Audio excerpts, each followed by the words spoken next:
नीलगिरी पर्वत पर जाने के पहले एक बात का अवश्य ध्यान रखें कि आपके सांसों पर नियंत्रण, चूँकि हवा का दबाव कम होता है और आपके कानों में एक अजीब सी झंझनाहट होती है, इसलिए नीलगिरी पर्वत पर जाने के पहले इसकी अभ्यास ज़रूर कर लें। हम लोग प्राणायाम के द्वारा सांसों पर नियंत्रण और उसकी प्रैक्टिस अवश्य करें, वरना उतरने में और चढ़ने में कान सुन्न हो जाता है, जिससे आपको कठिनाई महसूस होती है, क्योंकि बहुत ऊंचे है और आप इसकी प्रैक्टिस अवश्य कर लेनी चाहिए।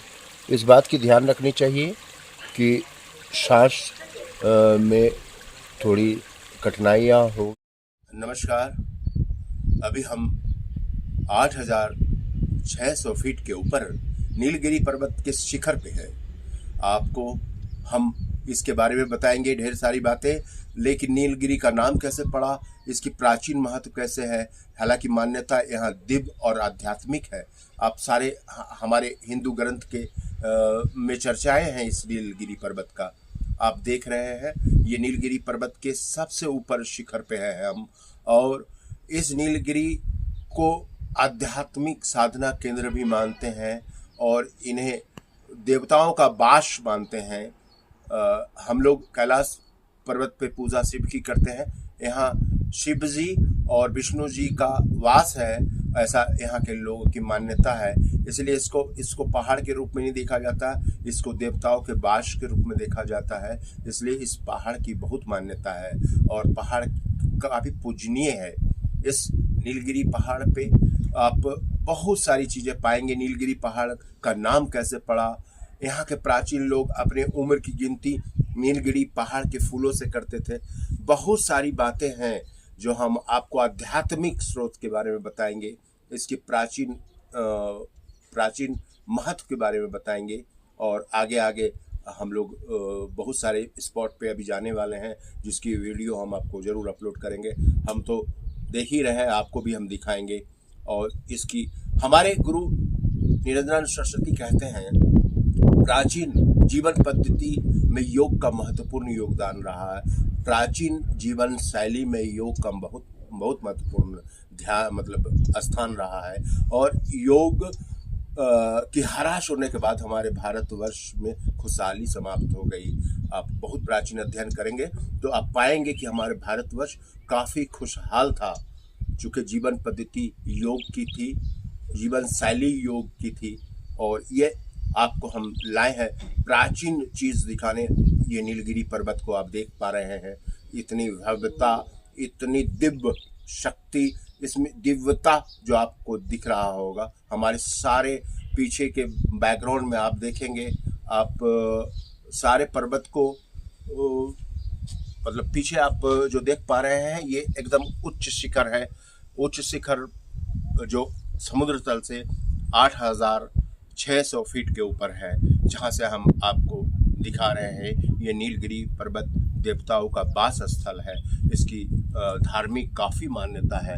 यहाँ के जनजाति सभी इसकी पूजा करते हैं, और यहाँ की परंपरा के अनुसार इसका नाम कैसे पड़ा है मैं आपको ज़रूर बताऊंगा। आगे आप देखते रहिए हमारे इस चैनल को, और इस दिव्यता, भव्य दिव्यता प्राचीन पहाड़ों को, और शेयर करते रहिए हमारे इस प्रोग्राम को। धन्यवाद।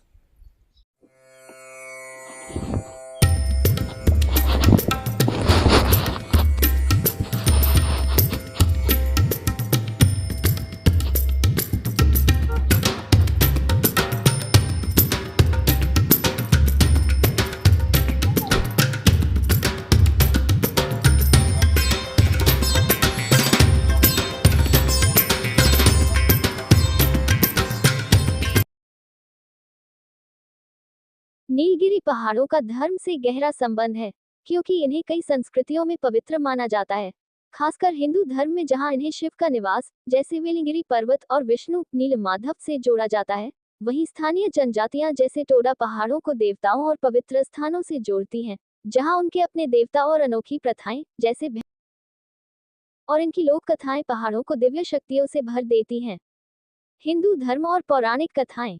शिव का निवास वेलिंगिरी पर्वत, जो नीलगिरी बायोस्फीयर रिजर्व का हिस्सा है, को कैलाश पर्वत के समान पूजनीय माना जाता है और यहाँ शिव को स्वयंभू रूप में पूजा जाता है।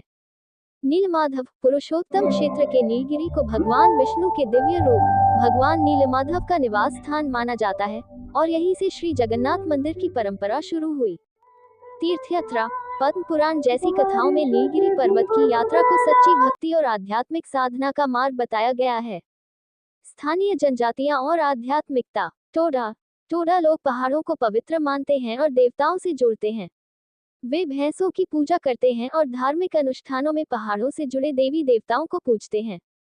कोटा लोग भी शिव, कृष्ण और मरियम्मन जैसे हिंदू देवताओं के लिए त्योहार मनाते हैं, जो स्थानीय देवताओं के साथ समानता दर्शाते हैं। जनजातीय लोक कथाएं। नीलगिरी की कई जनजातियों जैसे बडागा, टोडा की लोक कथाओं और लोकगीतों में पहाड़ों को देवताओं और पवित्र स्थानों के रूप में दर्शाया जाता है, जो उनके जीवन और संस्कृति का अभिन्न अंग है। पहाड़ों का दिव्य स्वरूप। इन पहाड़ों को केवल भूभाग नहीं, बल्कि दिव्य संस्थाओं के रूप में देखा जाता है, खासकर टोडा और अन्य जनजातियों के लिए, जो इन्हें अपने देवताओं के निवास स्थान या स्वयं देवता मानते हैं। संक्षेप में, नीलगिरी पहाड़ सिर्फ एक प्राकृतिक स्थान नहीं, बल्कि हिंदू पौराणिक कथाओं और स्थानीय जनजातीय विश्वासों के केंद्र में है, जहां पहाड़ स्वयं आध्यात्मिकता और दिव्यता का प्रतीक है।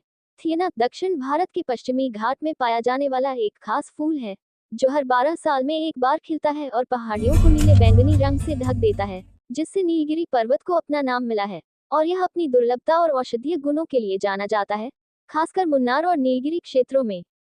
ये वीडियो नीलकुरिंजी फूल के बारे में विस्तार से बताता है। मुख्य विशेषताएं। 12 साल में एक बार खिलना।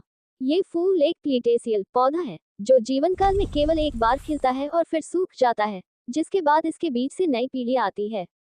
स्थान। यह मुख्य रूप से केरल के मुन्नार, इडुक्की और तमिलनाडु के नीलगिरी की पहाड़ियों, शोला घास के मैदानों में पाया जाता है।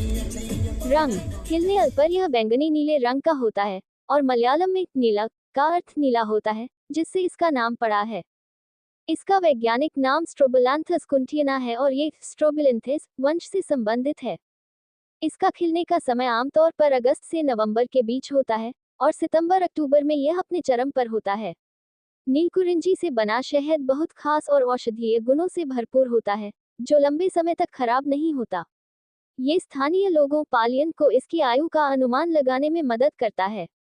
इसके खिलने से एक अद्भुत प्राकृतिक दृश्य बनता है, जो पर्यटकों को आकर्षित करता है। अगला पुष्पन। 2006 और 2018 के बाद अगला बड़ा पुष्पन 2030 में होने की उम्मीद है। हालांकि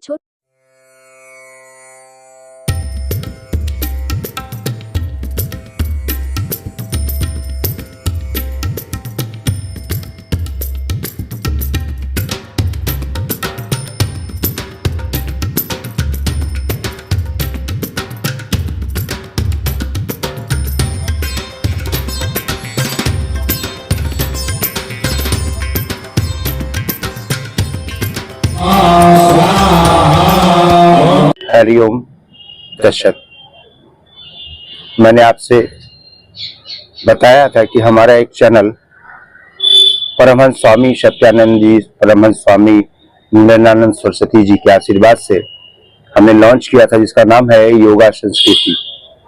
आप YouTube पे जाए, मनीष कुमार MCN भी टाइप कर सकते हैं या योगा संस्कृति टाइप कर सकते हैं।